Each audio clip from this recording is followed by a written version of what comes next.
Bien, bueno, Bien, bienvenidos a esta última sesión de la Mesa 13 sobre políticas de ciencia, tecnología e innovación para un desarrollo inclusivo y sustentable. ¿Qué modelos, abordajes, enfoques, evidencia y desafíos se plantean? Finalmente, Isabel, cada presentación puede durar más o menos ¿cuánto? 15.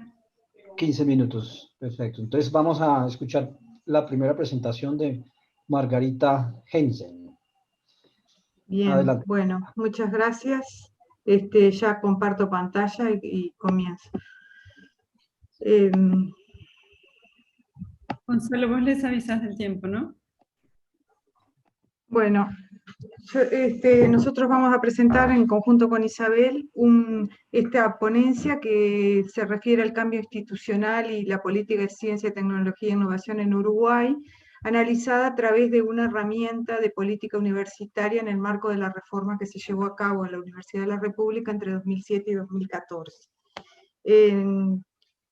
Que nos pareció pertinente, en particular para las personas que no son uruguayas. Quería contextualizar un poco la envergadura de la Universidad de la República como universidad pública, la única universidad pública hasta 2013 del país, pero a su vez de un tamaño y una dimensión que tiene más del 80% de la matrícula universitaria y otro tanto de la investigación que se hace a nivel nacional, que implica que su análisis nos permita acercarnos de alguna manera al cerno, digamos, de las políticas de ciencia y tecnología que se puedan plantear en el país. Por eso nos parecía que era apropiado para esta mesa en tanto como se plantea como en nuevos enfoques o propuestas. Entonces, en esta institución, que como Bedel la llama Powerful Institution, o no es que la llame a la universidad, sino a este tipo de instituciones, entre 2007 y 2014 se planteó una reforma que tenía como objetivo acercarla a nuestra universidad hacia un modelo de universidad para el desarrollo como el que planteó Sutz en el 2005 y que luego fue profundizado en trabajos siguientes con Arocena y Sutz. Esta reforma que se planteó de cambio institucional profundo tenía líneas en todas las funciones universitarias, tenía una serie tenía una envergadura mayor que pretendía cambiar toda la universidad, y uno de esos renglones era la política hacia el interior del país, porque esta universidad tan grande estaba, desde que se creó, concentrada en Montevideo. Como componentes de esta política hacia el interior, lo que al principio se llamó descentralización y luego se llamó trabajo en el interior, tenemos básicamente tres componentes que están los tres afiliados, digamos, a este nuevo enfoque de Universidad para el Desarrollo que les comentaba. Se crearon nuevas instituciones que se llaman centros regionales, y donde ahí se realizaría toda la actividad universitaria como posibles embriones de futuras universidades o no, o seguirían dependiendo de la clase de la casa matriz. Esas instituciones tenían que trabajar abiertas a la región, tenían que dar respuesta a los problemas regionales, para lo cual iban implementaron, digamos, o delinearon programas de enseñanza terciaria con el conjunto, digamos, de otros actores regionales. Y para crear masa crítica y como herramienta realmente académica de aterrizaje de esas políticas, se apostó a la creación de polos de desarrollo universitario, PDU, que son nuestros, digamos, los que nosotros vamos a analizar como justamente instrumentos de aterrizaje de una determinada política de ciencia y tecnología.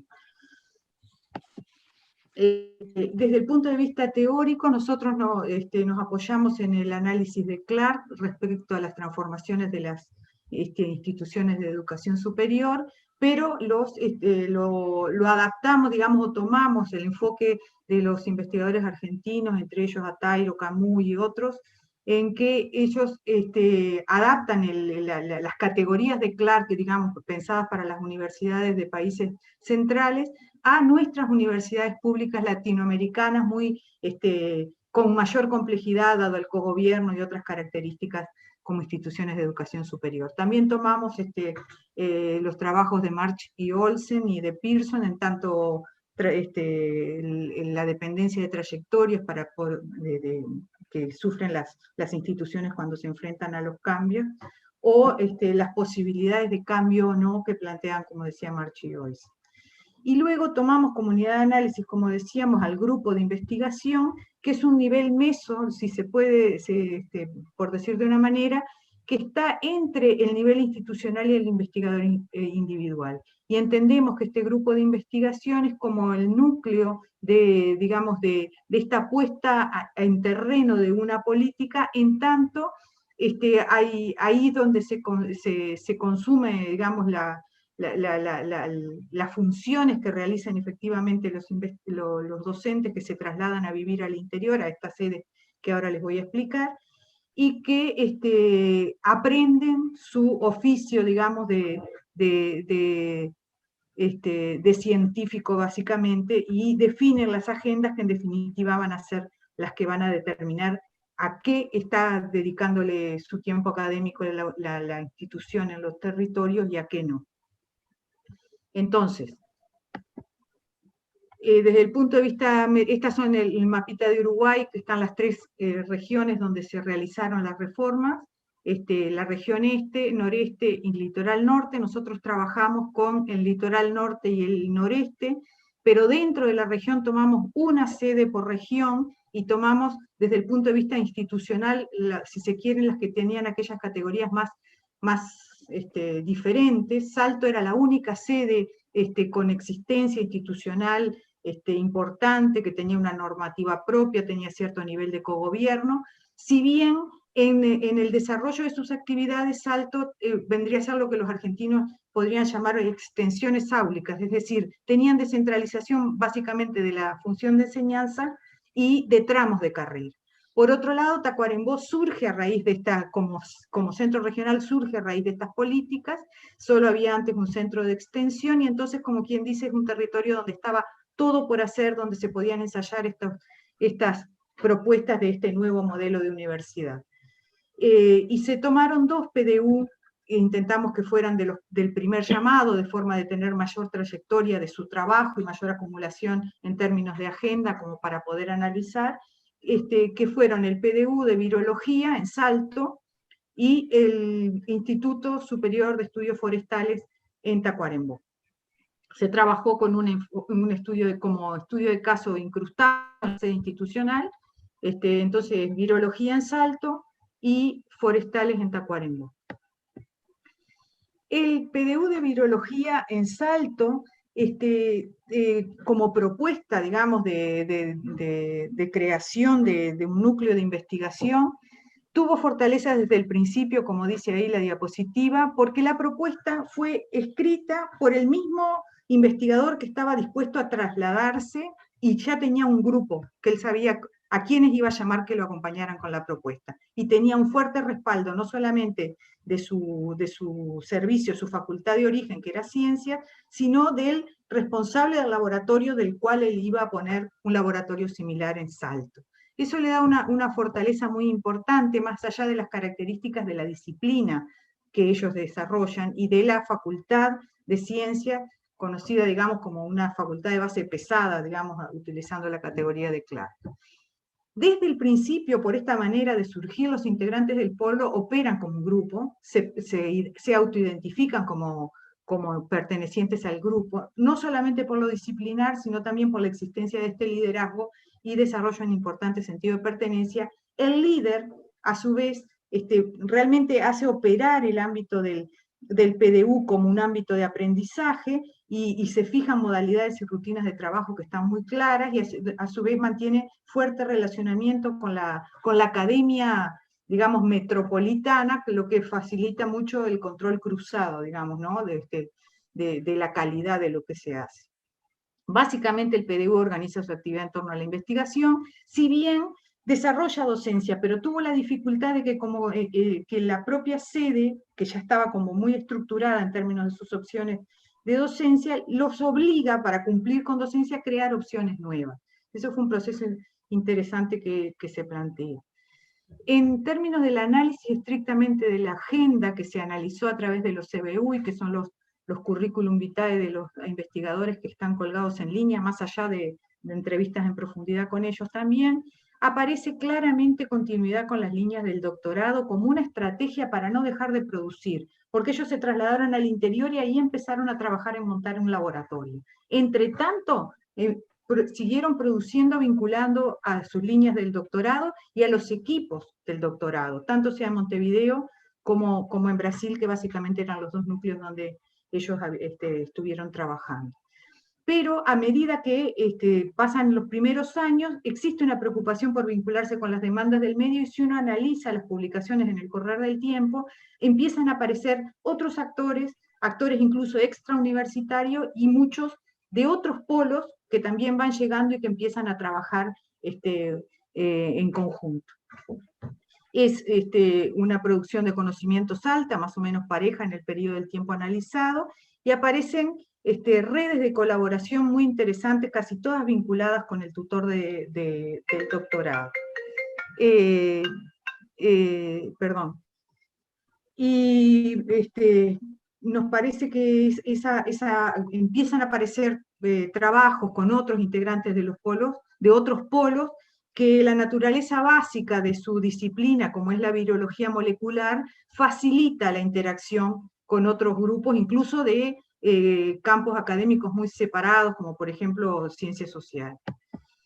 Desde el punto de vista del contexto institucional, y utilizando, como hablábamos, las categorías de Clark, la llegada de este grupo produce la aparición de la disciplina como nivel de autoridad de forma clara. Es decir, había un nivel de autoridad a nivel de establecimiento, pero esta llegada de este grupo básicamente produce ese cambio, y si bien y eso hace que los grupos que ya estaban radicados, aunque algunos realizaban investigación, no lo hacían de una manera significativa, produce reacomodos entre estos docentes. Algunas de las tensiones estas se transmiten sobre todo en esta imposibilidad de insertarse los docentes que llegan en las opciones de enseñanza de carreras que ya estaban en curso.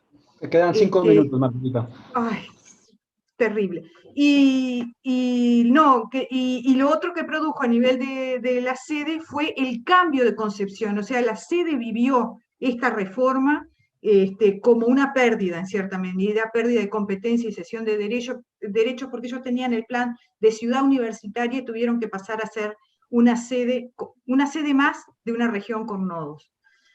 Desde el punto de vista de Tacuarembó pasó muy rápidamente. En Tacuarembó, al revés, la debilidad institucional era muy importante. La forma en que Tacuarembó buscó fortalecer su masa académica fue presentar propuestas que respondieran a la problemática de la zona, y en este caso Tacuarembó es una zona de desarrollo forestal importante, y la propuesta fue presentada por un académico que no era universitario y que no iba a integrar el PDU. Entonces, se hizo la propuesta académica y luego se llamaron a los cargos, que llegaron como a alimentar 3 ejes que correspondían al fortalecimiento del sector productivo forestal. Y esto hizo que desde el principio no hubiera un liderazgo claro, y nunca lograron trabajar como un grupo, sino que más bien lo que hicieron fue cada uno de estos docentes, de estos primeros cargos, profundizar en su disciplina y buscar alianzas para fortalecer la disciplina hacia afuera. También, como no era una sede con una debilidad institucional importante, se propone y se lleva adelante una opción de enseñanza mayor, que es la carrera de ingeniería forestal, que les vertebra, es ahí donde uno los ve trabajar en conjunto, que les vertebra las actividades. En general también tiene mayores dificultades de conseguir financiamiento para la investigación, por lo tanto surgen formas innovadoras, se busca financiamiento extrauniversitario, cosa que no había aparecido en Salto. Y trabajan mucho con otras instituciones y con el sector productivo en sí. Desde el punto de vista de la sede, y voy rápido así termino, aparecen evidentes dificultades de trabajar la interdisciplina. Si bien estaba en el planteo original de la propuesta, el que ellos vengan de distinto cerno disciplinar hace casi imposible, o por lo menos muy difícil, no imposible, el trabajo interdisciplinario, aun cuando, digamos, no teníamos estos lastres de rutina como podían aparecer en los otros contextos. la inexistencia de estructura académica en el CUT, que es el Centro Universitario de Tacuarembó, perdón, hace que a la llegada de esta gente, la nueva carrera, la vinculación con él, genera muchísimas expectativas y se vivió como un salto académico cualitativo, ¿no? Pero esa falta de estructura institucional todavía no permite que aparezca el peso de la disciplina como nivel de autoridad y sigue habiendo mucho desgaste en lo que tiene que ver con la gestión de construcción institucional. Muy rápido, tuve que, porque me demoré, pero como conclusiones preliminares de este trabajo, lo que nosotros planteamos es que realmente el análisis de las políticas de educación superior y ciencia y tecnología en Uruguay, dadas las características de la universidad como una institución dominante, nos permite comprender los procesos complejos como son la vinculación entre el diseño de una política y su aterrizaje concreto a partir de herramientas dentro de los cuales los grupos de investigación y las agendas académicas nos permiten visualizar estas complejidades, ¿no? Y un poco lo que concluimos con más fuerza es que por más que en la etapa de diseño de la política hubo una fuerte reflexión, hubo una conceptualización importante de los componentes, había un modelo hacia el cual nos dirigimos, luego en el proceso de implementación queda como más suelto y más librado al nivel micro en relación con el nivel mesa, dependiendo mucho del contexto institucional digamos, que en definitiva va a moldear esas posibilidades. Y también nos parece que el análisis de las agendas académicas nos permite profundizar mucho en el análisis de cómo se puede implementar una política en un territorio complejo. Pido disculpas porque me pasé un poquito, pero más o menos era eso lo que queríamos. Está muy bien, Margarita, muchas gracias, justo a tiempo. Bien. Bien, ahora escuchemos a Cecilia Marrero. Ya saco, bien. Ahí está.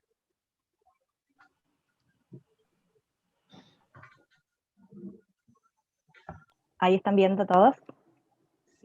Sí, ¿sí? Vemos bien. Bueno, buenas tardes. Como verán, le cambié un poco el título, que era Desafíos para la sostenibilidad del sistema Transforma Uruguay, pero bueno, ante el cambio de gobierno en Uruguay, estos desafíos para la sostenibilidad cambió el escenario y creo que no le hacía, el título no se adecuaba a lo que yo iba a presentar. De todas formas, habla sobre algunos rasgos del sistema que llevarían y que podrían ser de ejemplo a la construcción o al diseño o una implementación de una política pública en el futuro. Así que con eso, con esta promesa cumple la ponencia. Esta ponencia tiene que ver en el marco de mi proyecto de tesis de la maestría en Ciencia, Tecnología y Sociedad de la Universidad Nacional de Quilmes.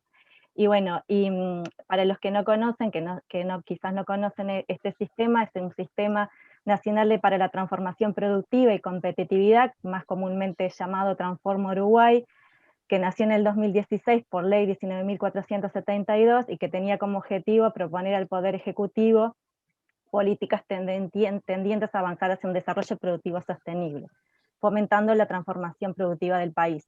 Todo esto tiene que ver con el agregado de valor, ¿no? y cambio de transformación productiva, con estos objetivos que vienen también dados desde la Agenda 2030, con un desarrollo económico productivo e innovador para la sustentabilidad, con equidad social, equilibrio ambiental y territorial. Los abordajes que estoy mirando, desde donde estoy mirando esta política, tienen que ver con el abordaje de las políticas públicas y los estudios sociales de ciencia y tecnología. Desde las transformaciones y la sostenibilidad me interesa saber, bueno, cuáles son los límites de este sistema, qué funciones y qué estructura se determinaban, sobre todo para saber qué dinámicas esenciales existen o existieron para la persistencia de este sistema. Y también la teoría del actor red, donde haciendo énfasis que para el éxito de un proyecto tecnológico científico depende mucho de sus capacidades para simplificar un ámbito de realidad y donde interjuegan elementos heterogéneos a lo largo del tiempo, donde los actores, las tecnologías, los procesos están incluidos y se da ese juego de cuanto más elementos heterogéneos se da, es más posible lograr su sostenibilidad en el tiempo. Por otro lado, también rescato esta visión, este enfoque de la práctica de limitar la toma de decisiones, que se llama no toma de decisiones, de Barrach y Barat, donde se manipulan valores dominantes de la comunidad, mitos, instituciones, procedimientos políticos, para ver qué temas se toman en la agenda pública, qué temas no, y con qué conceptos de problemas y qué conceptos de soluciones tiene cada uno de los actores, y cómo la sociedad también va configurando y va tomando nuevos rumbos cuando no hay decisiones o las decisiones que resuelven los problemas de la comunidad. Por otra parte, voy a presentar un abordaje que tiene que ver con el análisis sociotécnico, ¿no? Teniendo en cuenta que el sistema Transforma Uruguay es una tecnología, ¿no? Entendida como estas dimensiones materiales, pero no solo materiales, sino también cognitivas y prácticas, que esa construcción es una construcción social, tecnológica y culturalmente de las dinámicas, problemas, soluciones, y que se da con articulaciones de actores y alianzas sociotécnicas históricamente situadas en momentos. Entonces, mis preguntas orientadoras que hoy quiero compartir con ustedes tienen que ver identificar cuáles son los actores y las conceptualizaciones que responden a la definición inicial del problema a resolver en este sistema, cuáles fueron las reconfiguraciones en el proceso de implementación, cuáles fueron los mecanismos, las formas de interacción en esta nueva institucionalidad pública del sistema Transforma Uruguay entre los actores públicos y privados en su proceso de implementación, y desde ahí abordo desde las configuraciones de funcionamiento o no funcionamientos del sistema y la alianza sociotécnica, pero también desde el abordaje de transformación y la sostenibilidad intento responder cuáles fueron las interdependencias entre las instituciones, las tecnologías, los actores, para alcanzar objetivos más complejos. No voy a trabajar tanto en estas otras dos preguntas porque no me va a dar el tiempo, desde este enfoque también le interesa saber cómo se gestionó la incertidumbre, cuáles fueron los escenarios futuros identificados, y si eso impactó en la producción y el consumo organizado practicado por la sociedad. Me voy a centrar más bien en estas dos preguntas, y primero que nada quiero contarles que el Sistema para la Transformación Productiva y Competitividad del Uruguay de 2015 tiene como 4 fases, ¿no? Se lo identifica que van entrando actores, procesos, reglamentaciones, en 4 fases. Una primera fase, que es una fase anterior a la creación del sistema, era como yo les decía, ya venía como un guión preestablecido por la Agenda 2030 de Desarrollo Sostenible, donde Uruguay es aprobada, suscribe a esa agenda, y tiene el desafío de erradicar la pobreza, más importante superar a nivel mundial para el logro del desarrollo sostenible, y Uruguay se compromete a que su política pública tenga el cumplimiento de estos objetivos. Ya venía como una institucionalidad marcada por distintos organismos públicos que tienen que ver con y un mayor desarrollo a partir del 2016, como también se empezaron a crear agencias como la Agencia ANI, Agencia Nacional de Investigación e Innovación, pero también institutos como el Instituto Nacional de Empleo y Formación Profesional y el INEFOP. También se creó la Agencia de Gobierno Electrónico y Sociedad de la Información, la Agencia Nacional de Desarrollo.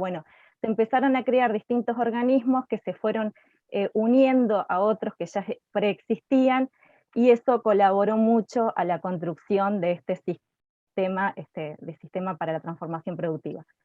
También tiene mucho que ver esto del Instituto Nacional de Cooperativismo, la Agencia Nacional de Desarrollo, la Secretaría de Ciencia y Tecnología, la Universidad de la República, pero también cámaras industriales y empresariales, agentes de desarrollo territorial, gobiernos locales, sociedad civil organizada, y cuáles eran los conceptos que estos actores venían trayendo en relación a cuál debería ser la nueva matriz productiva y la competitividad del Uruguay.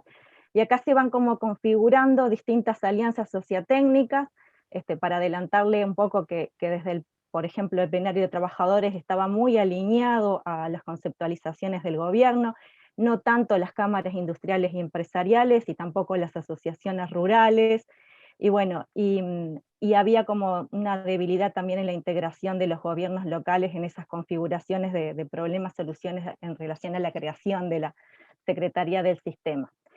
Una segunda fase, que es la propia creación del sistema, que fue aprobado por ley en el 2016, Ahí se crea la Secretaría del Sistema, la Secretaría de Ciencia y Tecnología, y también empieza un equipo coordinador que tiene que estar en esta línea.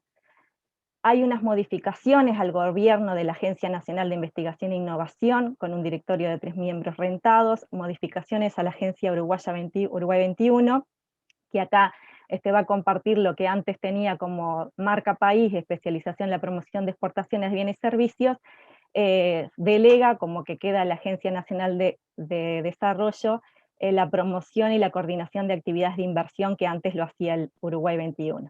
También se modifica el Instituto de Formación Profesional, reduciendo el número de integrantes del Consejo Directivo. Después hay una fase 3, que es la fase de implementación, o sea, este sistema empieza a funcionar, por así decirlo, en el 2017, donde se conforma el gabinete ministerial, empieza a funcionar el gabinete ministerial de transformación productiva y competitividad, la secretaría y el equipo coordinador, y empieza el primer plan de transformación productiva y competitividad, que tiene 10 complejos productivos estratégicos, que ustedes los están viendo ahí, y empieza también a funcionar el consejo consultivo, que está encabezado por el gabinete ministerial que reúne gobierno, trabajadores, empresarios, académicos en torno al primer plan. En una segunda fase, en una cuarta fase, que va del 2017 y 2019, o sea, se van encadenando actores, no quiere decir que los anteriores no estén, ¿no? Lo que pasa es que no lo hice en el gráfico que se veía más esas capas, pero espero que se entienda a lo que hago hincapié en cada fase, que plantea en el 2018 la Universidad de la República no estar de acuerdo con las decisiones en relación a ciencia, tecnología e innovación. También la presidencia de la Agencia Nacional de Investigación e Innovación renuncia en febrero de 2019 por entender que esta agencia debiera estar en el centro del sistema y no como un actor tangencial.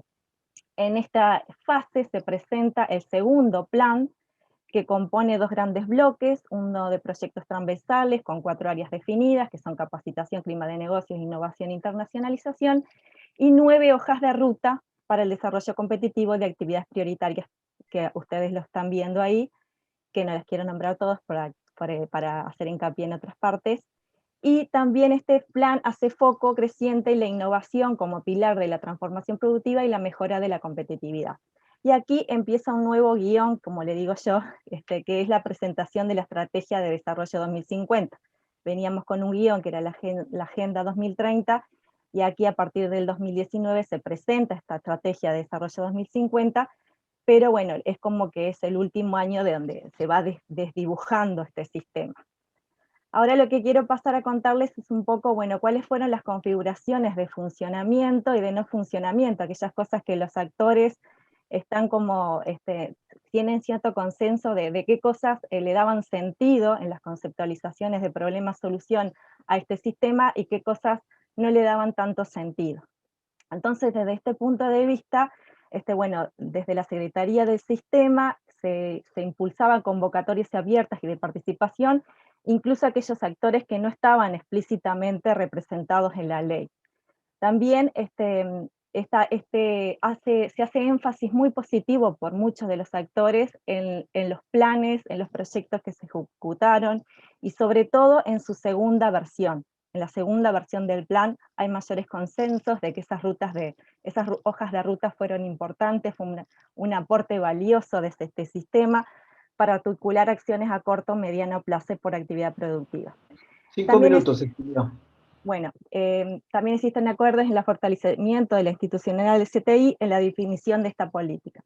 Voy entonces a otros aspectos del no funcionamiento.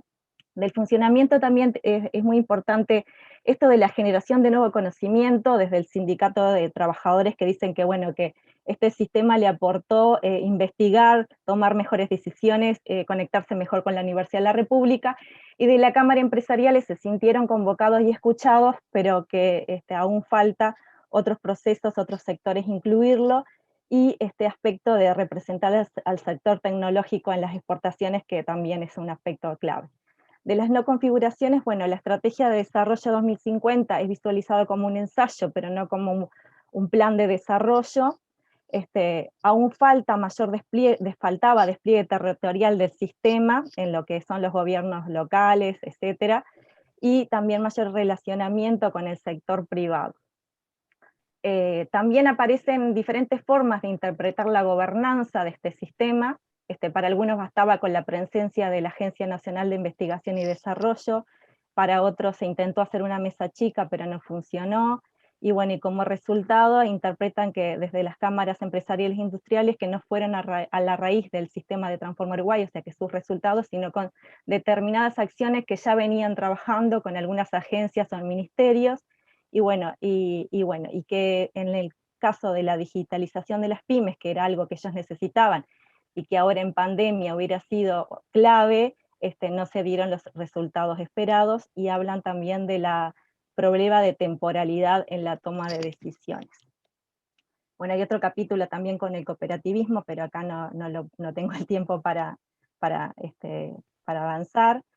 Y otros rasgos importantes de este sistema que podrían haber dado funcionamiento, sustentabilidad, es la reasignación de recursos que tuvo, muy importante para algunos sectores como el lácteo, buscar recursos propios para el financiamiento a mediano y largo plazo, este aspecto de la construcción de confianza, porque antes se trabajaba en solitario y ahora se trabajaba por proyectos y por sectores, y eso daba otro tipo de estrategia de comunicación que no estaba explícitamente desarrollada, y bueno, y el intercambio en los actores públicos y privados, continuar con el trabajo institucional y el desarrollo del enfoque sectorial y territorial, que eso fue un valor de este sistema. Era momento de repensar la gobernanza del mismo y de incorporar tecnología a los procesos participativos y a la toma de decisiones. Eso fue también algo que surgió de este nuevo enfoque hacia la sostenibilidad, y darle mayor agilidad a la participación abierta y digital, fortaleciendo la gestión de las cooperativas. Así que bueno, es un proyecto, como les decía, un trabajo en proceso, esto continúa. Esos fueron algunos de los resultados que quería compartir con ustedes. No me aventuro a hacer conclusiones todavía, y acepto todos los comentarios que tengan, porque van a ser todos muy, muy bienvenidos. Muchas gracias. Justo. Muchas gracias, Cecilia. Rosana, si entiendo bien, Isabel Rosana ya no presenta porque presentó en la anterior, ¿cierto? Ok. Entonces escuchemos a Alexandre. Bien. Voy a compartir pantalla.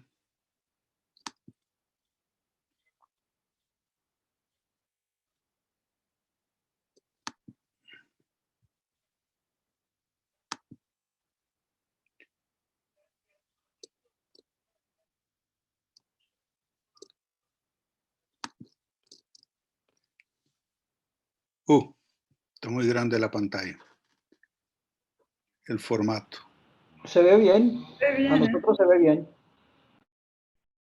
Sí, pero me quedan algunas. Déjame cambiar el tipo de vista. Ya.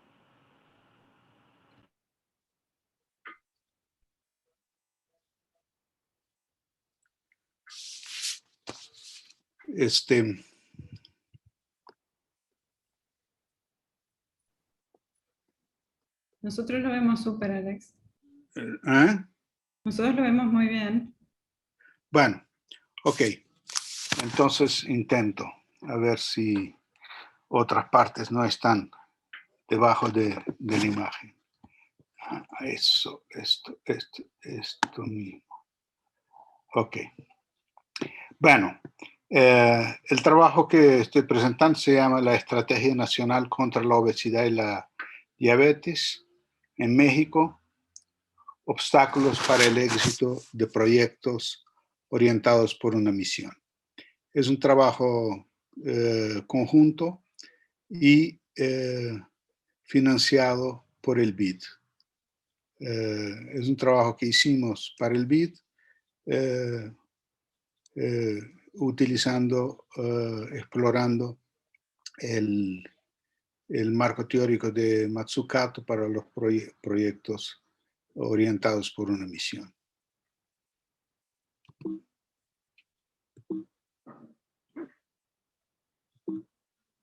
Espérate.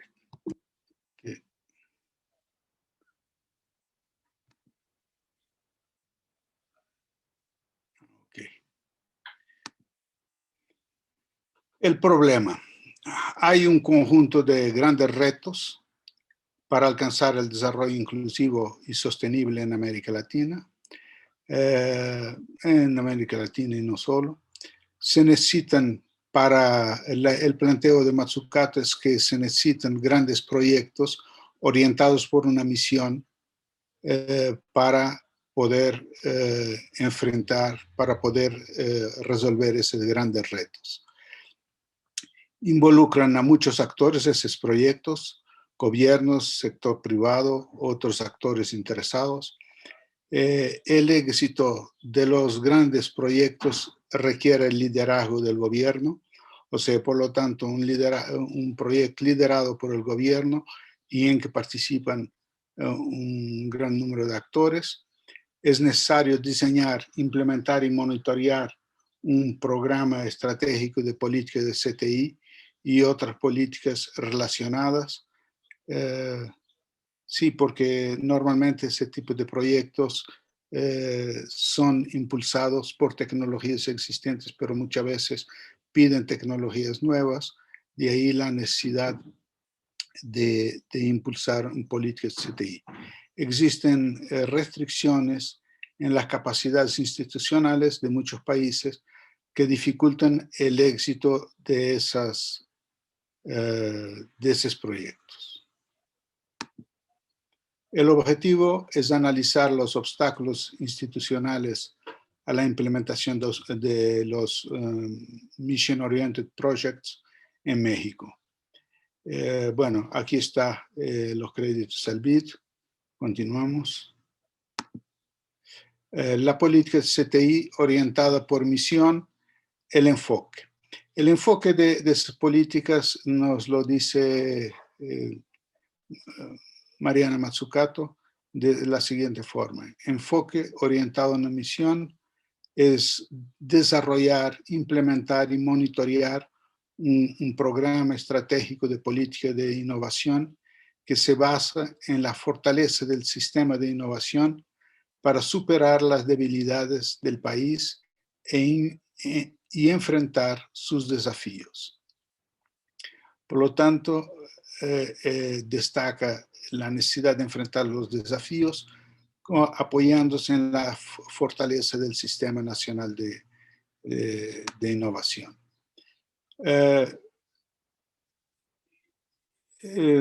Aquí está un ejemplo de cómo sería, cómo se articularían las diferentes partes de un MOP, ¿no? El ejemplo se pone con SDGs, por tanto, el SDG sería el gran reto, el gran desafío. Los grandes desafíos pueden tener varias misiones y cada misión tiene proyectos, se descompone una serie de proyectos. Por lo tanto, tenemos un proceso de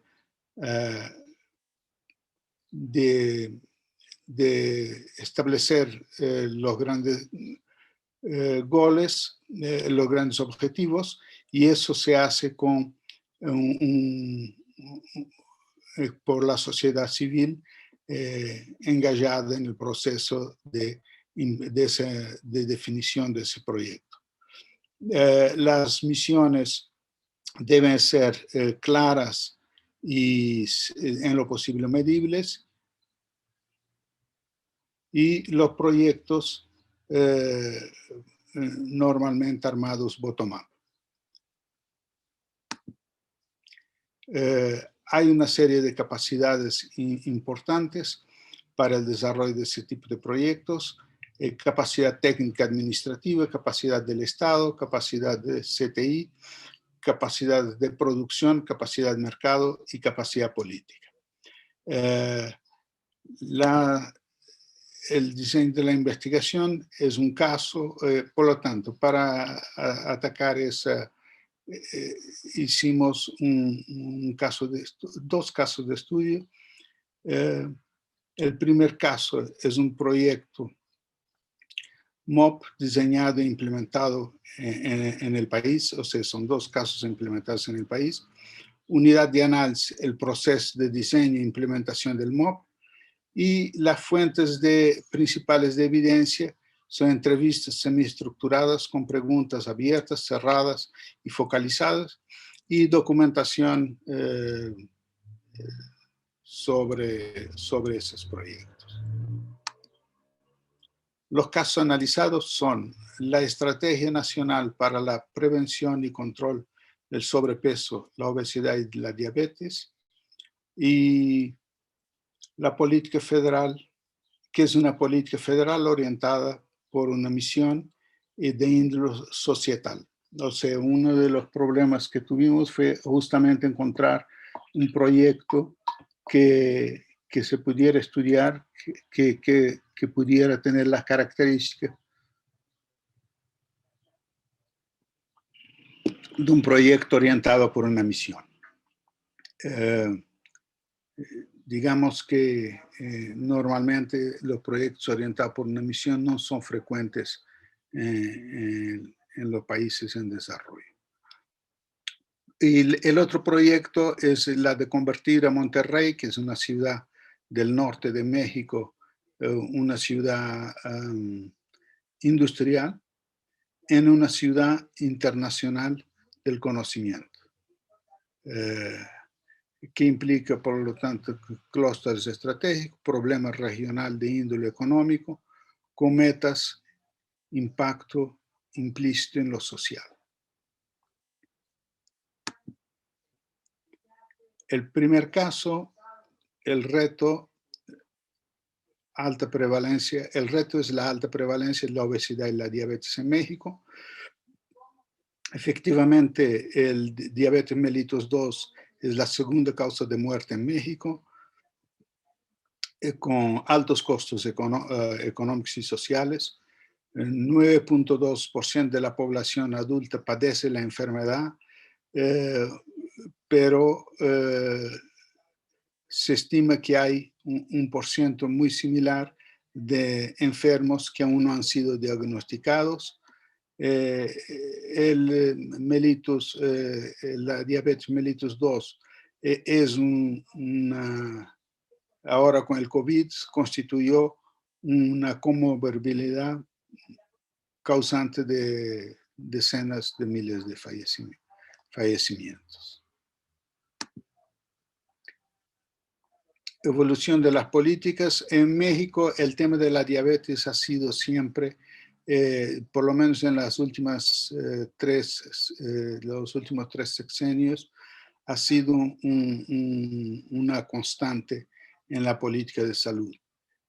Se han hecho muchos intentos, pero por falta de liderazgo muchas veces los proyectos son impulsados, falta de apoyo gubernamental, esos proyectos caen.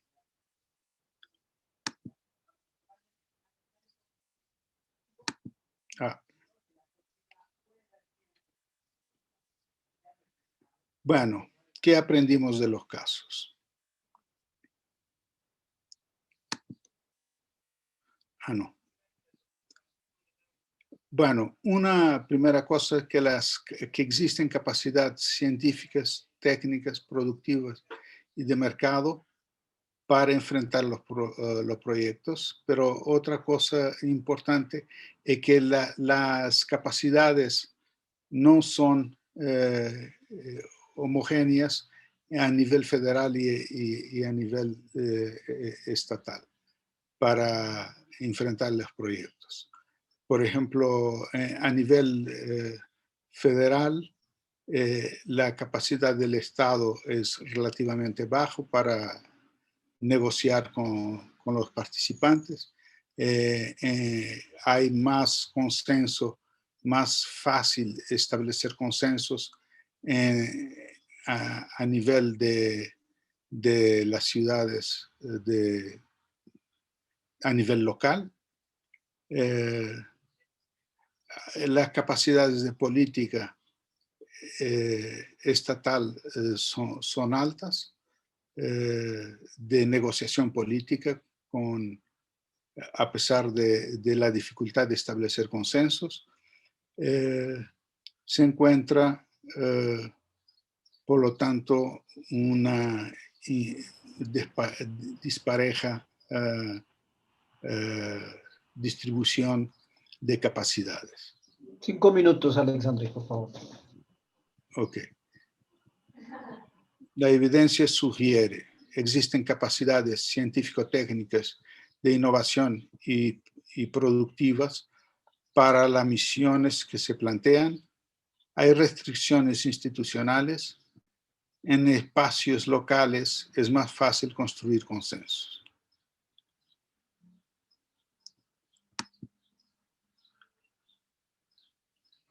Recomendaciones. Diseñar e implementar estrategias nacionales o estatales que trasciendan los tiempos de la administración, lo cual requiere consensos. O sea, porque uno de los grandes problemas con cada uno de los intentos que se hicieron por desarrollar medidas de contención de la diabetes han sido paradas esencialmente por falta de consenso a nivel de los ministerios. Diseñar MOPs, otra recomendación es diseñar MOPs que estén enfocados en retos de la sociedad, lo cual requiere involucrar a muchos actores del gobierno, sector privado y academia, tener misiones claras y medibles, identificar e involucrar a los actores relevantes, lo cual requiere de mucho diálogo, y generar compromisos de cada actor. Establecer claramente los compromisos para que se pueda presionarlos en el sentido de cumplir con esos requerimientos. Porque muchas veces en algunas de las políticas los actores encargados de ciertos proyectos no quedaron claramente definidos y esto generó dificultades para su implementación. El Estado debe tener un rol de liderazgo. Definitivamente en el último proyecto, que es la estrategia que estamos analizando, el Estado no tuvo la capacidad de liderazgo. Se avanzó mucho en la estrategia, pero por acciones de la Secretaría de Salud, pero no hubo el apoyo, por ejemplo, de la Secretaría de Educación, justamente porque el presidente de la República no fue capaz de liderar el proyecto y llamar a los diferentes ministerios a alinearse con el proyecto. Asegurarlo, por lo tanto, el Estado debe tener un rol de liderazgo en los MOPs para asegurar los recursos necesarios para la operación inicial, diseñar un plan gradual de crowding out de recursos públicos por privados y mantener el liderazgo. 2 minutos, Alexandre, por favor. No, ya terminé. Ok, perfecto. Muchas gracias. Bueno, les recuerdo que quienes quieran hacer preguntas a los panelistas lo pueden hacer por escrito para que ellos puedan irlo oyendo y preparando respuestas para el final. Ahora vamos a escuchar a Carlos Bianchi. Buenas tardes para todos y todas. Mucho gusto Buenas tardes. Encontrarnos por acá. Allí les estoy compartiendo la presentación. Bueno, como ven, este es un trabajo en autoría con Isabel Bortagaray y Francis Liurner, que están ambas presentes, y otra colega, Stephanie Magallán, que hoy no pudo estar. Este es un trabajo que, como dice su título, es una rápida narración de las políticas de ciencia, tecnología e innovación en Uruguay, e intenta responder de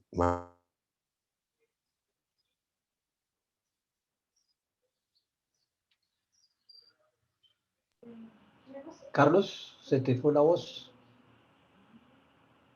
¿O solo soy yo? No, No, se le fue, sí. Después sí.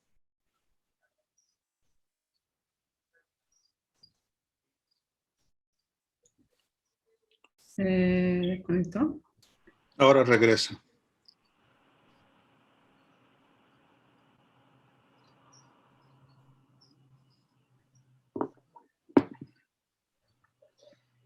Bueno, si mientras tanto de pronto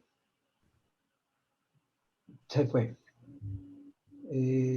¿Continúas, Thais?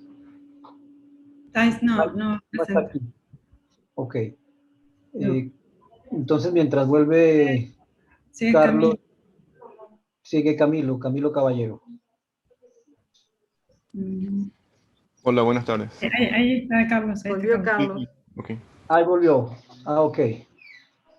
Hola, Está sin, Carlos. está sin micrófono, Carlos. Perdón, les comentaba que mis hijos empezaron sus clases y la banda ancha no resistió. Ya. Estamos con clases Continúa entonces. virtuales. Vale. ¿Se ve la pantalla? No. Bueno, les comentaba que este trabajo surge de un proyecto de difusión, de contribución a la difusión de conocimiento, financiado por la Universidad de la República, por la CSIC, y también por el Programa de Naciones Unidas para el Desarrollo. La estructura de la presentación es esta, y la motivación, como les decía,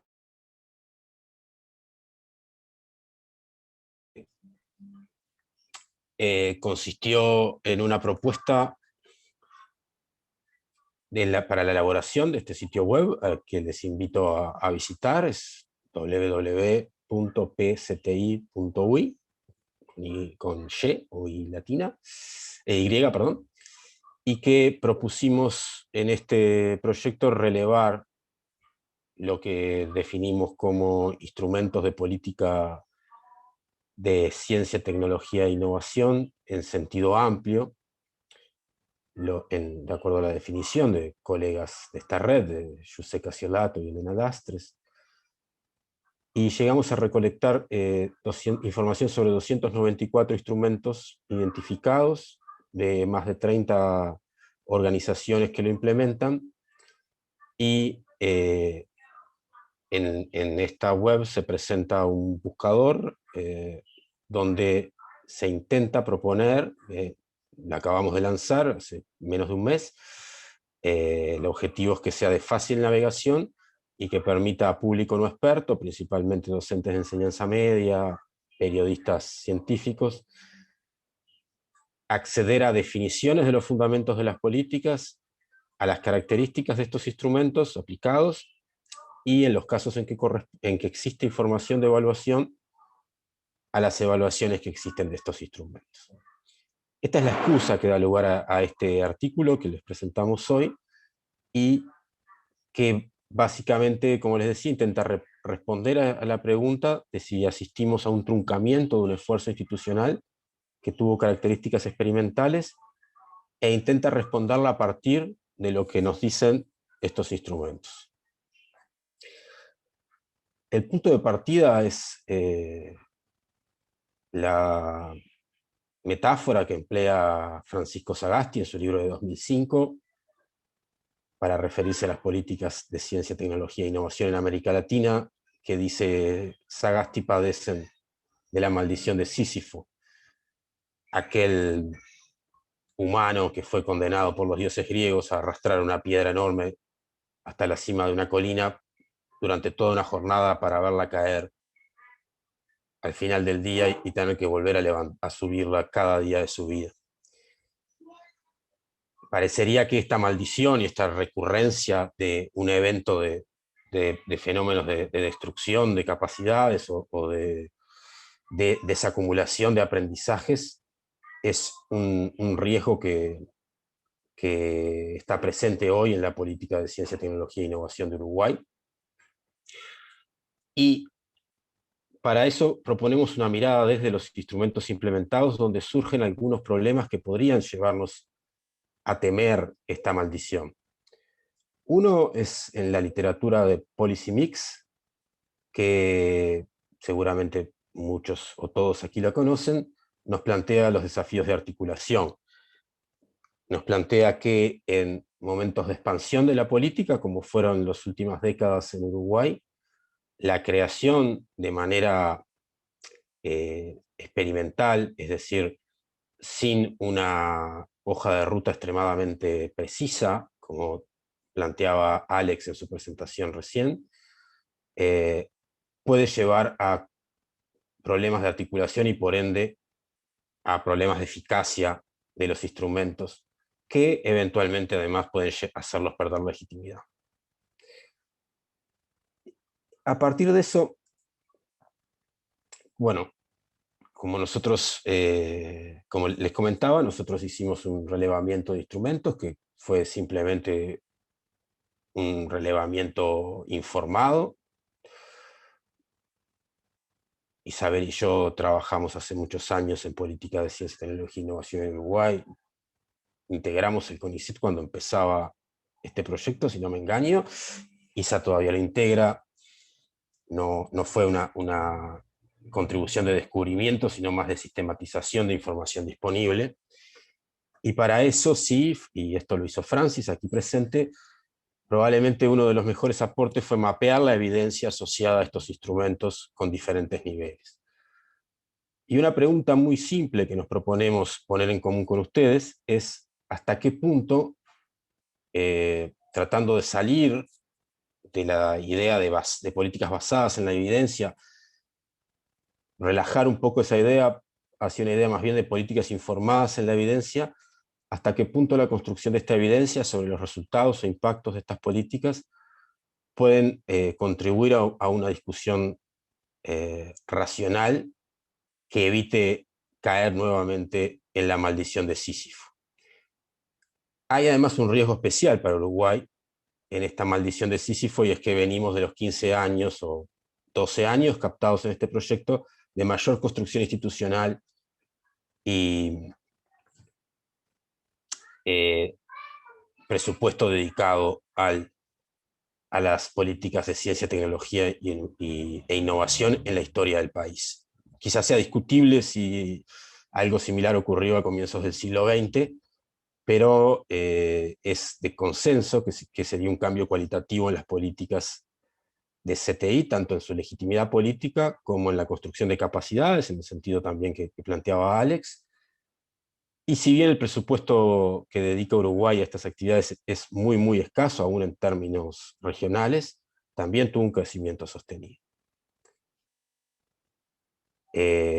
Como decía antes, esto fue un fenómeno de expansión de instrumentos no necesariamente coordinado. De hecho, algunos de los responsables lo planteaban como que requería esfuerzos de cambiar la rueda con el auto andando, y fue más bien un periodo de experimentación instrumental de instrumentos, proponemos nosotros, porque observamos, ahora les voy a mostrar, un crecimiento del orden del 300% durante el periodo en el número de instrumentos, y una cierta variación. Estos procesos experimentales, como plantean varios autores, y sabemos varios de los que están aquí, que han participado en implementación de políticas, supone fuertes desafíos de gobernanza y de sostenibilidad.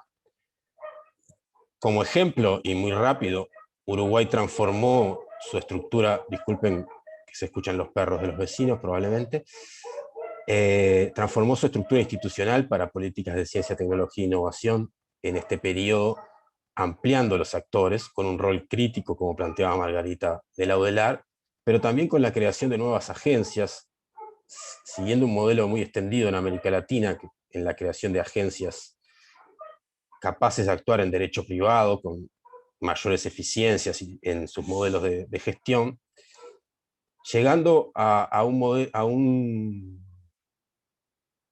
entramado político al final del periodo relativamente diversificado y que cubría tanto en términos estrictos como amplios, o como en sentido amplio, aspectos de formación terciaria. Uruguay es un país muy raro, como planteaba Margarita, tenemos una mega universidad en un mini país, políticas sectoriales de apoyo financiero, de regulación, y la presencia de actores no gubernamentales en una suerte de órganos deliberativos del sistema. 5 minutos, Carlos. Perfecto. Este crecimiento institucional se dio en paralelo con un crecimiento explosivo del número de instrumentos, que además podemos observar que tuvieron una buena proporción de instrumentos que se aplicaron por única vez, y que estos instrumentos se aplicaron en los extremos del periodo. Que es lo que muestra, no hubo demasiada novedad en el tipo de instrumentos, la mayoría de ellos fueron de apoyos económicos de tipo de subsidio o exoneración tributaria para empresas o para proyectos de innovación. Y si invirtiésemos esta gráfica, que simplemente muestra la cantidad de instrumentos, veríamos que no se corresponde con los montos presupuestales, sino que principalmente el gasto se siguió haciendo, en buena medida porque es el único espacio en donde había demanda, en capacidades de investigación más que de innovación. Este fenómeno fue escasamente evaluado, como muestra esta mapa de evidencia, que es, remito a Francis, aquí presente, que es quien lo elaboró. Tenemos evidencia de efectos, en particular en la innovación, en las políticas de innovación orientadas al sector productivo, y esta evidencia muestra que hubo efectos de adicionalidad, que las empresas invirtieron más, pero que no hubo efectos sistémicos, es decir, que no hubo derrames. Tenemos muy poquita información de evaluación de impacto, más bien de monitoreo en otros programas, pero podemos decir que hubo un crecimiento sostenido de la comunidad, con sesgos estructurales extremadamente difíciles de revertir, en particular las brechas de género y algunas evoluciones diferentes por especialidad. Y llegamos a esta coyuntura particular de una manera muy singular, que nos lleva a pensar que estamos ante un proceso trunco.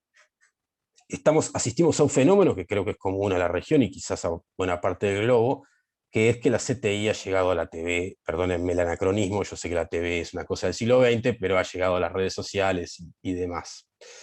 En ese momento en donde tenemos, ahora hace poquito nos enteramos que por primera vez en mucho tiempo, yo vengo de la Facultad de Ciencias Económicas, tenemos una matrícula de 20.000 estudiantes todos los años y no sabemos cómo formar a esa gente.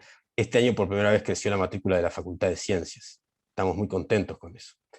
Tenemos científicos que son figuras públicas y hasta la ciencia reconocida.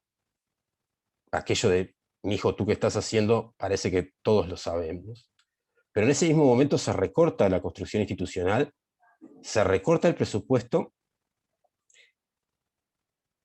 y parecería que además, una vez más, es indiferente la producción de evidencia a la hora de recortar, que da lo mismo saber o no los efectos que tuvieron esas políticas.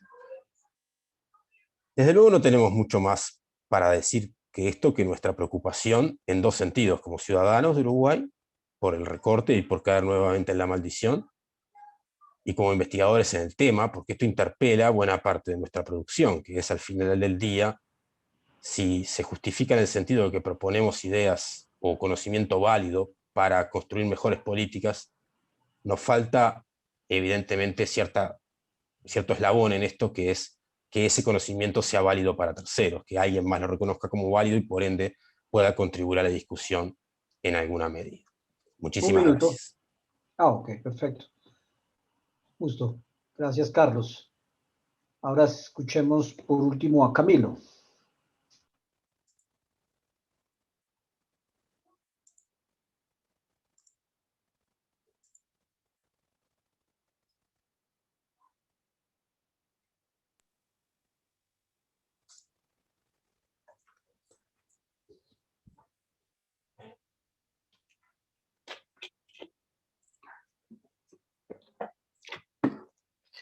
No te escuchamos, Camilo. Ahí creo que sí. Ya. Bueno, buenas tardes a todos. Es un gusto para mí estar aquí. Bueno, me toca compartir un poco el caso paraguayo dentro de las discusiones que se han tenido en este congreso y en esta mesa, y también constituyen avances de una tesis doctoral en la cual me encuentro a mitad de camino. Actualmente soy estudiante de la Facultad de Sociales de la UBA. Tengo una base en sociología. Luego estuve por la Universidad de Salamanca haciendo un máster en estudios CTS, y luego volví un poco a Latinoamérica, digamos a la Academia Latinoamericana, para proseguir mis inquietudes. Hablar de Paraguay, que generalmente es un caso nuevo, yo creo que me exige poner un poco en contexto las particularidades nuestras y los motivos por los cuales yo lo considero un caso importante de estudio para esta área. La primera cuestión a saber es que dentro de este proceso de formación de organismos de ciencia y tecnología que se dio en América Latina a lo largo de los 90, Paraguay estuvo entre los últimos. Recién en el 97 tuvimos un organismo nacional de ciencia y tecnología que luego, vamos a ver, tuvo un funcionamiento efectivo recién a partir del año 2015 o 2010 aproximadamente. Sin embargo, hubo todo un proceso anterior a esto, que es parte de la historia nacional, que influye en nuestra situación actual. Tenemos que antes de la guerra de la Triple Alianza, Paraguay tenía mucha influencia de científicos y tecnólogos europeos que vinieron a construir aquí, éramos muy prósperos. Luego pasamos un periodo de aislamiento importante. Durante la época de la dictadura se formaron ciertos centros de investigación que eran como islas, y recién en el año 97 se empiezan a tomar forma las instituciones de políticas públicas, digamos. Pero eso recién despega hace poquitos años. Una tesis del año 95 en la Universidad de San Paulo determinaba, por ejemplo, que en Paraguay no había manera de hacer un análisis basado en el triángulo de Sabato. Si queríamos colocar los actores en este triángulo, no había manera de tan disperso que estábamos. Sin embargo, hace poquito, a pesar de que estamos disminuyendo el presupuesto, la asignación presupuestaria del PID a la ciencia y tecnología, está aumentando el presupuesto general, y eso tiene que ver con una situación económica particular en nuestro país, que ya la muestro más adelante. Nuestro fondo de ciencia son regalías de las hidroeléctricas más que fondos estatales, y esto ya genera ciertas particularidades. Paraguay posee una economía muy poco tendiente a la economía de conocimiento. Exportamos commodities y carne vacuna e importamos productos tecnológicos. La única industria nacional que tiene cierto basamiento en la sociedad del conocimiento serían las industrias farmacéuticas, que las tenemos más o menos desarrolladas, pero en general no es una economía que necesita de conocimiento ahora mismo, y sin embargo estamos como apurados con las políticas públicas para llegar a eso. Es una cuestión que produce tensiones. Las únicas dos encuestas de percepción de la ciencia que se aplicaron hace aproximadamente 2 años indican una población muy alejada de todo esto. No se conocen, o bueno, apropiación social de la ciencia en niveles ínfimos, desconocimiento de los organismos nacionales de ciencia y tecnología, desconocimiento en general, una población lejana a este tren que nos toca debatir aquí. Ahora bien, ¿qué ocurrió? Entre el año 2009 a 2012, una renegociación de las regalías de la hidroeléctrica entre Paraguay y Brasil, Itaipú, permitió un ingreso de 360 millones de dólares para el país, de los cuales el 30% se decidió dedicar a desarrollar por fin la ciencia y la tecnología en Paraguay. Un presupuesto de 100 millones de dólares al año por 5 años. Esta decisión fue tomada por una incidencia de científicos y personas que tenían cierta sensibilidad en el área. Se hizo un lobby en el Parlamento y luego se logró una ley para esto. Esta fue la primera acción decidida por desarrollar la ciencia y tecnología en Paraguay, y esta fue la manera en cómo se logró. Estamos hablando del año 2009 a 2012 para conseguir los fondos, y luego 2013 a 2014 para la puesta en funcionamiento, a pesar de tener el CONACYT desde el 97, pero prácticamente sin instrumento. Con esto simplemente quiero graficar lo nuevo que es todo aquí y lo chiquito, lo cual es útil y es buen momento de analizarlo. Recién en el año 2017 existe una primera política nacional de ciencia y tecnología que incorpora el discurso de ciencia para el desarrollo nacional. Antes el discurso científico tenía que ver con desarrollo de laboratorios, con establecer publicaciones, pero no había aquello de asociarlo con un desarrollo nacional. A pesar de tener mucho presupuesto, vimos que la ejecución de los 100 millones de dólares al año llegaba a 50, 60 millones de dólares porque se produjo como un cuello de botella por nuestras capacidades institucionales y de recursos humanos y recursos varios para poner en práctica este dinero que lo tuvimos de la nada. Mientras que los países de la región hace 20 años venían aumentando progresivamente, nosotros como que de la noche a la mañana tuvimos mucho presupuesto y nos apuramos a ponernos a tono con la región, y esto produjo una serie de tensiones y de hechos particulares que son interesantes para analizarlos y para interlocutar con la literatura científica del área. Entonces, esos son los motivos que me llevan a mí a estudiar el caso paraguayo. Lo que ocurre con Paraguay es que primero hay que, como está muy poco estudiado, primero hay que empezar a producir información general, un diagnóstico, unas primeras preguntas generales, y luego pasar a investigaciones más específicas como ya sí las tienen Uruguay, Argentina, Brasil, como la que estuvieron en Paraguay, aquí hablando. En Paraguay como que hay como 2 o 3 estudios sobre el tema, entonces me toca a mí como becario también del gobierno paraguayo empezar a producir sobre esto. Entonces, a mí desde siempre, desde que me empecé a meter en la literatura de los estudios CTS, me preocupaba mucho qué desarrollo científico inclusivo y sustentable podríamos plantearnos o qué podríamos hacer en este contexto mencionado. ¿Cuál es el modelo científico imperante detrás? ¿Cuál es el paradigma? Entonces, empecé a hacer unos análisis que los tengo a medias, digamos, por eso hoy les traigo resultados parciales para luego debatirlos y conseguir retorno que me puedan ayudar.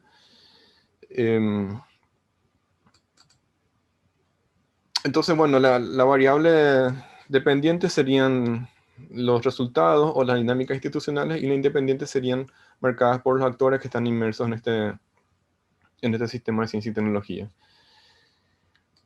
Lo que ocurre es que tenemos un consejo que centraliza todo lo que tenga que ver con ciencia y tecnología. Es un consejo, no es un ministerio. Es el organismo nacional, el organismo rector. Y por encima de este consejo existe una institución creada como interfaz para dirigir los montos provenientes de las entidades binacionales. Este consejo está compuesto por, bueno, un consejo público-privado. Hay referentes de empresas, sectores industriales, universidades públicas, universidades privadas y un referente de la Sociedad Científica del Paraguay. Entonces vemos que físicamente los votos del sector industrial son menos, pero lo que vemos después de analizar las actas del Consejo, que son 184 actas entre el año 2014 y 2020, 12 entrevistas a profundidad, actores claves de todo el proceso que se fue dando entre el 90 y el 2012, todo el proceso de llegada de esta iniciativa de UNESCO, con 12 personas, ya se tiene todo el proceso estudiado, son 16 horas de entrevistas. Luego tenemos las 2 entrevistas, las encuestas de percepción del público de la ciencia, pero no dice entrevistas. Y luego tenemos los documentos de políticas públicas producidos en este tiempo, que son poquitos, digamos. Y lo que ocurre es una cuestión que nos ilustra que el sector industrial, el sector empresarial, tiene predominancia en la toma de decisiones. También tuvo predominancia en los procesos de establecimiento e instauración de las instituciones de ciencia y tecnología, pero no son mayoría y tampoco son aquellos que ejecutan la investigación en Paraguay. O sea, la investigación la hacen las universidades, las instituciones, las ONGs o algunos centros académicos. Casi no las hacen las empresas ni el sector industrial, porque como vemos, nuestra economía es escasamente basada en el conocimiento, pero este sector empresarial se caracteriza por tener una predominancia en todas las decisiones y en todas las definiciones que se estuvieron realizando en este tiempo. Entonces ya es una cuestión que ilustra un escenario particular que, bueno, industria, que me genera curiosidad para ir viendo qué más se va dando. También ya pasamos por estos eventos en los cuales hubo evidencia de limitar la libertad académica, libertad de investigación, cuando las investigaciones propuestas por el sector científico y tecnológico tocaba intereses empresariales, sobre todo lo que tiene que ver con lo ambiental, o probablemente con los efectos de alguna otra industria, tanto a nivel social como a nivel ambiental. En el 95, el único estudio que había en el caso paraguayo nos decía que no se podía encontrar el triángulo de Sabato en Paraguay. Preliminarmente yo puedo considerar que a nivel de financiamiento, bueno, sabemos que todo viene del Estado, a nivel de toma de decisiones, el triángulo está como más inflado en la estructura productiva, y a nivel de ejecución o realización de investigación propiamente dicha, el triángulo está como agrandado en la estructura científica y tecnológica. Entonces esto Carlos. sí, me genera una serie de cuestiones, además que, bueno, pues no puedo traer la metodología de análisis hecha, pero bueno, en general, en los actores, estos involucran a estas 16 personas. No existe un paradigma científico que le ilustre a la ciencia como un factor de desarrollo. Son personas que eran dueños de laboratorios o propietarios de institutos que definieron los primeros las primeras políticas de ciencia y tecnología de acuerdo a su imagen y semejanza, sin mucho criterio, sin mucho conocimiento. Hay una tendencia de preferir de manera crítica todos estos rankings, como el QS, como el Shanghai, como el Times Higher, para el instrumento específico de enviar paraguayos al exterior. Estamos enviando muchos paraguayos a Europa, a Asia, a Estados Unidos, y por supuesto luego tienen importantes problemas de reinserción a Paraguay. A manera general, luego de ver todo este proceso, se ve cómo estamos siguiendo el modelo de déficit todavía como una manera de desarrollar la ciencia y tecnología en Paraguay. Hay aquello de que hay que educar al público y esperar que eso haga magia, cosa que ya se demostró que no funciona, pero los resultados y las acciones de nuestro sistema ilustran eso todavía. Y bueno, pues en los inicios, políticas públicas con baja participación del sector científico. Sin embargo, es un proceso muy rápido, y como vemos que ya el año pasado hubo una efervescencia del sector científico exigiendo una agenda de desarrollo, una estrategia de I+D, participar en la toma de decisiones. Y vemos que en ese sentido es algo particular también que se haya dado esto. Bueno, y también, bueno, lo que ya dije, la dificultad de retorno, que además de tener esta situación, estamos produciendo muchos paraguayos que van al exterior y luego no pueden volver porque no existen condiciones locales. Entonces, esas son las preguntas con las cuales yo actualmente me encuentro. Espero que en el próximo congreso pueda traerle más respuestas. Ya estaré hacia el final de la tesis. Pero me interesa mucho cómo las cuestiones implícitas que puedo ver en estas entrevistas y en los documentos de ciencia van marcando estos resultados totalmente opuestos a lo que debería hacer hoy en día un sistema nacional de ciencia y tecnología. Estoy por el minuto 13. Entonces, bueno, con esto quedo atento a las preguntas, consultas y sugerencias que puedan haber. Muchas gracias. Gracias, Camilo. Entonces, así termina la presentación. Vamos a abordar algunas de las preguntas que están en el chat. Por favor, vamos a hacer lo siguiente. Voy a leerlas rápidamente porque como la sesión está siendo grabada, pues los que están asistiendo probablemente no las están viendo. Entonces, una pregunta para Margarita. ¿Hasta qué punto el modelo presentado, el de los polos universitarios, es replicable o no en otros países de América Latina? ¿Qué facilitaría o impediría su desarrollo en otros contextos? Después, y ahorita damos la oportunidad para las respuestas. Pregunta para Cecilia. Supongo que la implementación de la política de transformación productiva y competitividad ha significado el traslado de recursos para ciencia, tecnología e innovación de un sector a otro, generando tensiones. ¿Cómo se ha desarrollado este proceso? Más adelante, Gabriel pregunta para Alexandre si conoce de algún artículo, paper o material sobre la identificación de esas capacidades para hacer la Mission Oriented Policies. Después pregunta para Alexandre, ¿cómo ha sido la articulación entre los niveles federal y estatal en la implementación de las Policy Oriented,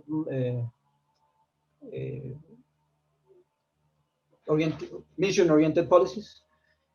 Pregunta para Alex Isabel, ¿qué rol le cabe a la política de ciencia, tecnología e innovación frente a esta misión? ¿En qué medida, dada la debilidad de las políticas de ciencia, tecnología e innovación en nuestros países, no es una suerte de peligro o condena de fracaso que la política de CTI se proponga una misión de este tipo, tan compleja, tan necesitada de la integralidad de ámbitos de políticas, actores, niveles de gobernanza, etcétera. Pregunta para Carlos, si le entendí bien, esa es mía. En algún momento de su presentación, la evaluación de las políticas e instrumentos son escasos y aún así los resultados de las mismas no han influido en nada en el quehacer de la política de CTI en Uruguay. De ser así, ¿podría por favor explicar un poco más al respecto? Pregunta para Camilo. ¿Qué papel han jugado los actores tales como el BID, la OEA, la cooperación internacional, el desarrollo de la política de ciencia, tecnología e innovación en Paraguay? Gabriela pregunta, hubo un programa súper interesante para financiar proyectos de CTS. ¿Lo incluyes en tu análisis? Es un programa ejemplar para América Latina. Gabriela, estás hablando, creo, pero tienes el micrófono apagado. ¿No? ¿Puedo sumar una pregunta que iba a escribir ahora? Vale, por supuesto. Para Camilo también. En términos de la difusión de políticas, creo que Uruguay, por ejemplo, en términos de evaluación de proyectos, Uruguay ha tenido un cierto rol en el desarrollo de las capacidades en Paraguay. Entonces, ¿en qué medida digamos, esos otros actores o esas otras influencias, cómo los ves en el desarrollo de las capacidades nacionales? Vale, entonces démosle la palabra, iniciemos con Margarita.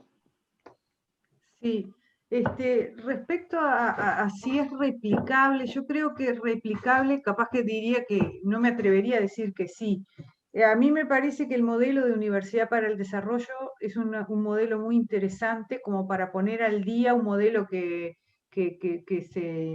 se instaló con relativa buen recibimiento, como fue el provocado por la reforma de Córdoba, que hoy requiere un ayornamiento, digamos. Es aquel modelo de Córdoba que sigue vigente, capaz en términos de valores, requiere una revisión. Y este modelo de Universidad para el Desarrollo, muy conectado con los territorios, muy conectado con los problemas de la gente, me parece que es interesante para muchas realidades de Latinoamérica. Sin embargo, las experiencias o lo que conozco de América Latina no ha recorrido ese camino o no está pensando en que sea un camino posible de recorrer. En realidad lo que se ha hecho ha sido fragmentar grandes universidades o fundar muchas universidades públicas, sí, o no públicas, según el país al que nos estemos refiriendo, pero más, digamos, en un modelo que no nos estamos pensando nosotros con nuestras categorías. A mí me parece que esta es una propuesta muy válida desde ese lugar, porque nos miramos desde nosotros y no estamos tratando de copiar o de traer modelos que resultaron para otras realidades. Creo que en ese sentido nos lleva a pensar mucho. Pero más allá de lo conceptual, que un poco es esto que quiero decir, que le doy mucho valor al diseño en términos de que nos estamos pensando desde nosotros, también está el tema de lo que se veía, que tampoco es cuestión de solamente iniciar un cambio y luego, como dicen Marsh y Olsen, ¿no? Es mucho más fácil iniciar un cambio que sostenerlo. Y si uno a veces no lo puede sostener, se aleja de aquella visión con la que fue diseñada y termina siendo capaz un fardo que empezamos a cargar como una rémora, ¿no? Más bien que como un destino a seguir. El trabajo a mí me parece que nos da puntas para pensar eso. Creo que no se puede dejar de lado la implementación de los modelos. No solamente es cuestión de tener el modelo teórico, sino que hay que no dejar suelto, digamos, la implementación, sino acompañar los procesos. Un poco como, y cada país me parece que tendría que pensarlo, ¿no? Algo así. Vale, gracias, Margarita. Cecilia.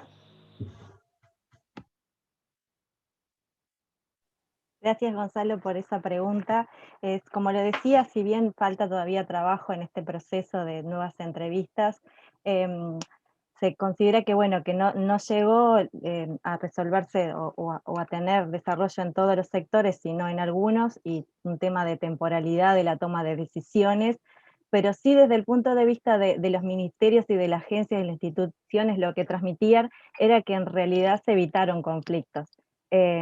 Eso no quiere decir que sea bueno o malo, sino que en relación a un periodo anterior, esto de las hojas de ruta, tener claro qué proyectos, qué programas vamos a tener en cuenta en estos complejos a seguir, les evitó conflictos en la reasignación de recursos. Eso fue lo que me han transmitido hasta ahora, de lo que he avanzado hasta ahora.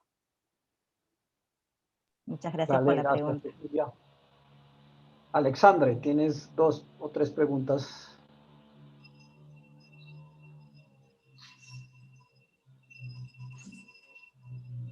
No está. ¿Alexandre no está?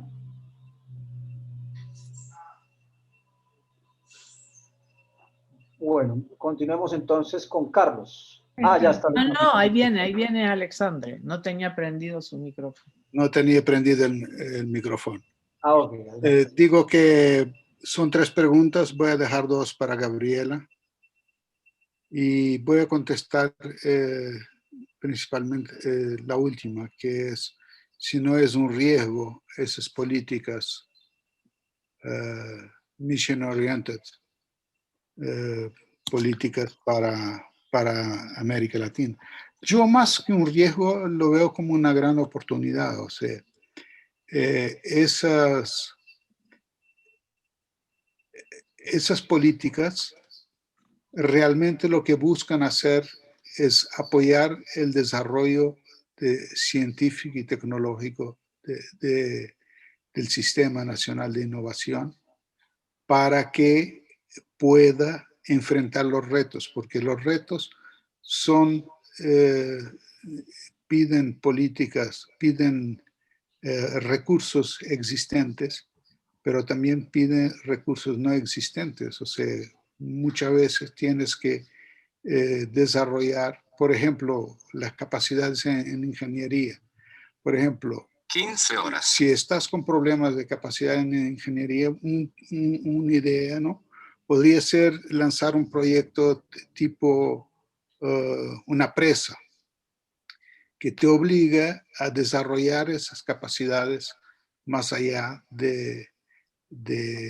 para resolver el problema de la presa, necesitas desarrollar esas capacidades de ingeniería.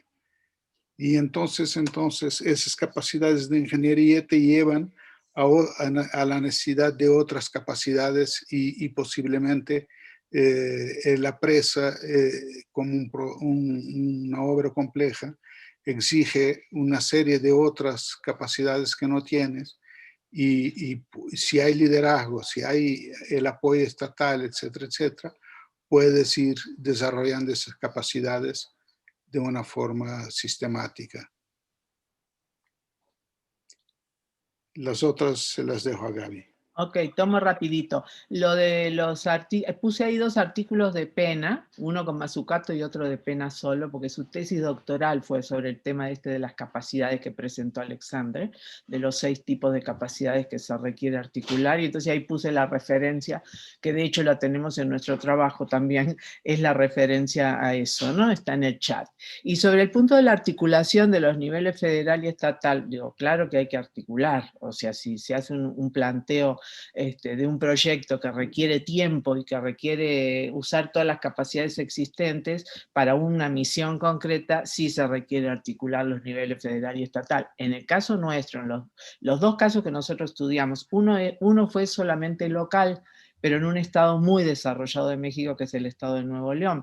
Y ahí la verdad que la articulación con lo federal fue poco relevante, ahí el esfuerzo fue un esfuerzo totalmente de la región, ¿sí? Y avanzó mucho con los problemas de la región, porque los problemas de gobernanza también están a nivel de la región, la necesidad de articular no solo federal y estatal, también transversal, y la articulación transversal entre las distintas ministerios, digamos, ocurre también dentro de un estado. Entonces esos son los problemas que se presentaron a nivel estatal. La otra caso que estudiamos, que fue una estrategia nacional, ahí tuvo problemas de falta de capacidades institucionales, tanto de articulación a nivel transversal entre las distintas, acá en México se llaman secretarías de Estado en vez de ministerios, y también hubo problemas de articulación con las entidades, acá le llaman entidades federativas a las regiones, y también hubo dificultades de articulación en todos lados. En todos los casos faltó liderazgo en una estrategia nacional, ¿no?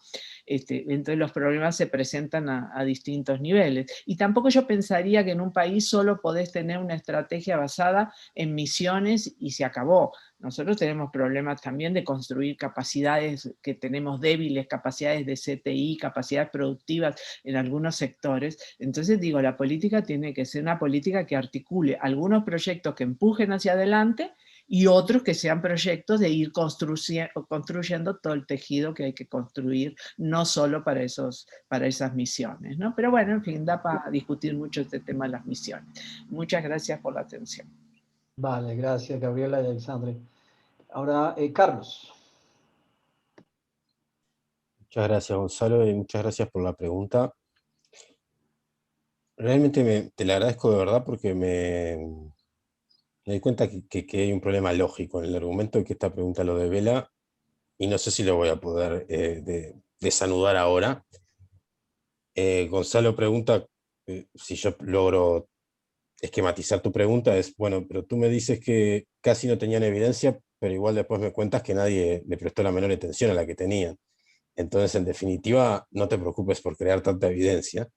Eso fue lo que entendí, exactamente. Y realmente creo, lo vamos a tomar para que realmente creo que nos ayuda a mejorar el argumento. Creo que toca dos puntos neurálgicos. Uno tiene que ver con la dificultad de escribir un trabajo, llamémosle en tiempo real, de un problema en el que uno es actor. Y yo creo que este es un problema crónico. Por ejemplo, el programa que presentó Cecilia, el Transforma Uruguay, estuvo en paralelo, semi en paralelo, con la Secretaría de Ciencia y Tecnología de Uruguay en este periodo que nosotros relevamos. Una de las grandes luchas con esa secretaría fue que detestaba que se le hablara de evidencia. Decía, yo sé de los laboratorios lo que pasa. Entonces, en realidad no es un problema nuevo, es un problema de construcción, como decía Gaby recién y Alex. Tenemos una política de CTI que está lejos en esta explosión que tuvo, con un crecimiento institucional, con trabajos informados, con una enorme capacidad de construcción de capacidades administrativas que también se están destruyendo. No tenemos un consenso. Ahí vi que está Melissa Ardanchi, que además de aportar su base de datos de la tesis para este proyecto, tenemos un trabajo pendiente, Meli, sobre legitimidad de las políticas. Creo que hay una carencia de legitimidad. Y de alguna manera tu pregunta, lo que nos devela o que nos interpela es que probablemente no es con la evidencia racional y que podamos medir un impacto de tratamiento con nuestros preciosos alfas y betas que vamos a construir esa legitimidad. Y eso por un lado. Por otro lado, tengo la impresión de que es como también un indicador de la maldición de Sísifo en tiempo real, porque en paralelo con que hay muchos actores de estas capacidades administrativas, o por lo menos hay un equipo muy potente de evaluación y monitoreo en la Agencia Nacional de Investigación e Innovación que sigue construyendo y tratando de elaborar información para que esta sirva para la elaboración de políticas. Es un proceso que no dialoga con la politics cotidiana, que acaba siendo una policy, ¿no? Entonces, quizá haya dos, o por lo menos son dos aspectos estos que respondo o reacciono a tu pregunta, que vuelvo a agradecer. Uno es que es un problema crónico, que no es de ahora, es de que en estos años de construcción de instrumentos no hubo preocupación por esto que estamos haciendo, qué impacto está teniendo, o no hubo la suficiente preocupación. Y otro es que probablemente hay comunidades en la politics que no dialogan absolutamente nada. Eso probablemente no es novedoso y nos lleva de vuelta a la maldición de Sísifo, pero en todo caso sí que nos ayuda a nosotros tu pregunta, así que muchas gracias. Y a los colegas también, que me interesó mucho lo que presentaron. Gracias, Carlos. Y por último, Camilo. Bien, muchas gracias. Empiezo por responder a Isabel. Sí, efectivamente Uruguay tuvo mucha cooperación en los 90. Fue Amílcar David quien vino desde Uruguay aquí, estuvo realizando articulaciones, sembrando semillas. Lo que ocurría es que en aquel entonces La única institución estatal parecida en las cuestiones de ciencia y tecnología se llamaba Instituto Nacional de Tecnología y Normalización, que era una institución encargada de certificación de calidad de empresas. Llegaban ahí las comunicaciones o fue desde ese momento que el sector industrial empezó a participar en esto de la ciencia y tecnología con tanto poder como ahora lo hacen. También actualmente los proyectos de evaluación son evaluados por pares internacionales, son puntuados, aunque ya a mitad del camino el Consejo Local decidió tener también injerencia en la evaluación de proyectos, y en ese sentido también Uruguay contribuye con la evaluación de esos proyectos. Y esto conecto con la pregunta de Gonzalo Ordóñez. Inmediatamente después de esa cooperación uruguaya para los primeros tiempos del CONACYT en Paraguay, tuvimos cooperaciones del BID y del Banco Mundial que consistieron en equipamiento de oficinas y en un primer momento, y luego creo que igual que en otros países de Latinoamérica instauraron el formato de los proyectos concursables para ser financiados. Ocurre que en aquella época era todo muy aldeano nada más, entonces se hicieron algunos proyectos concursables, poquitos, y quedaban por ahí. Eso se llamó PROCIT, y recién desde la etapa que yo estoy investigando con mi tesis, empieza en el 2013 con los fondos de las binacionales, que son finalmente significativos a nivel de impacto institucional, digamos. Y a Gabriela Dutren, a ver, hay dos cuestiones aquí que utilizan el rótulo CTS. Una de ellas es que dentro de los proyectos concursables y financiados por estas regalías están los proyectos institucionales, que tienen mayor presupuesto, los proyectos asociativos con un mayor presupuesto, y entre los proyectos institucionales y los proyectos de iniciación de científico investigador, los proyectos pequeños, digamos, están una categoría llamada proyectos CTS, que a mi criterio es una categoría meramente administrativa, porque si uno evalúa los proyectos que fueron otorgados dentro de ese apartado, no tiene mucho que ver con los CTS. Lo que sí hay es unas cátedras CTS que se elaboraron en conjunto con la OEI, que consistió en hacer, bueno, como un diplomado en Ciencia, Tecnología y Sociedad a docentes universitarios, docentes de escuela primaria y secundaria, diplomados que duraban, creo que 8 meses intensos, y van por la cuarta cohorte. Tenemos 800 docentes formados en estas cuestiones. Los impactos de eso yo los desconozco, habría que medirlos, pero sí, es sin duda algo interesante. Me resulta llamativo que lo llaman, que fueron como para ejemplar para América Latina. Yo también quisiera saberlo, porque pero sí, lo que pasa es que una de las grandes patas existentes en nuestro sistema de ciencia y tecnología es el sector educativo. Por eso es que se hizo también una encuesta de percepción de la ciencia de manera experimental a jóvenes de 15 a 18 años, imagínense. Y los resultados son pintorescos, pero ilustran una situación de mucha carencia en el ámbito educativo. Entonces, como primer paso, se empezaron con estas cátedras CTS a los docentes. Sin duda interesante. A ver qué impacto tiene eso, porque me tocó ser docente de uno de esos, justamente traduciendo, explicando estas encuestas de percepción de la ciencia a los docentes, y me quedó la sensación de que, teniendo los docentes poca experiencia propia con la ciencia, era como enseñar metodología. Uno no puede enseñar metodología en la nada, o enseñar un idioma en la nada. Tiene que practicar el idioma o tiene que investigar para aprender metodología. Esa misma sensación me quedaba a mí con estas cátedras cuando las hacía con estos docentes. Eso es lo que puedo decir de manera anticipada, y luego sí, habría que investigar qué impacto tiene esto.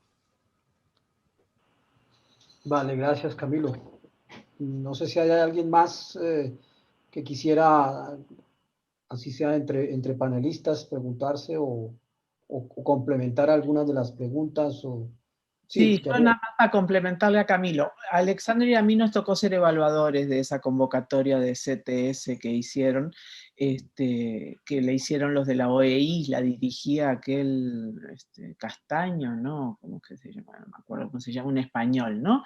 Era el líder de una cátedra, y entonces a partir de ahí con CONACYT se hizo esa convocatoria antes de la pandemia. Nos tocó evaluar muchos proyectos, y la verdad que el cuestionario que se hacía Era un cuestionario súper interesante que sirve para los países, un cuestionario enfocado a evaluar también el componente de CTS, o sea, qué impacto tenía el proyecto sobre la sociedad, ¿no? No estaba pensado para la innovación, estaba pensado como CTS, ¿no? La verdad se me hizo una experiencia interesante, los proyectos y los esfuerzos de los investigadores por, bueno, por orientar su proyecto para que tuviera el contenido de sociedad, pero creo que el propio cuestionario que se usó en esa convocatoria fue muy interesante. Fue como hace como 1 año y medio, sí sugiero que le des una miradita porque, Dios, supongo que se financiaron los proyectos, los que resultaron ganadores, tampoco te lo puedo asegurar. Nosotros lo único que hicimos fue evaluar, pero evaluamos como 20 proyectos y había muchos proyectos, muchos. Sí, Camilo. Proyecto muy interesante. Sí. No, no quisiera que esto sea un diálogo entre ellos, pero sí te respondo. A ver, hubieron cinco llamados a proyectos. La primera y la segunda y la tercera fueron enviadas efectivamente a pares internacionales. Luego, por estas presiones que hubieron, se limitaron qué tan vinculantes era esta evaluación internacional con el supuesto criterio de que financiaban proyectos que no ayudaban a la realidad, al desarrollo del país, como que descontextualizado. Por lo que ocurría era que este sector empresarial quería cuestiones más pragmáticas, más útiles, cosas que generen patentes, digamos, por dar un ejemplo. La cátedra CTS fue un proceso interesante. Primero eran totalmente españoles fue como una importación de español, luego hubo una reacción pidiendo docentes locales, y actualmente se buscaban pero no habían, y ahora está en proceso de evaluación que creo que lo va a hacer inclusive gente de Socite. Entonces vemos cómo va ese proceso. Sí, sin duda es interesante, pero desde este lugar me toca ser pesimista, si quiero ser riguroso. Eso nada más. Pero sí, somos poquitos y estamos entusiasmados con esto. Vale. Bueno, si no hay más, entonces a todos muchas gracias. Fueron muy interesantes. Isabel, no sé si quieras cerrar ya la mesa 13 de esta manera con sus últimos temas. Muchas gracias y bueno, que quedan muchas preguntas picando para próximos eventos y próximas colaboraciones, así que ha sido un placer y bueno, tenemos ahora a las 6 el cierre del congreso, a las 18 horas. Nos vemos entonces a las 18 horas Montevideo, 16 horas México, Colombia. Que Hasta pasen pronto. muy bien. Gracias. Muchas gracias a todos. Hasta luego. Chao. Va a dar el tiempo para comer.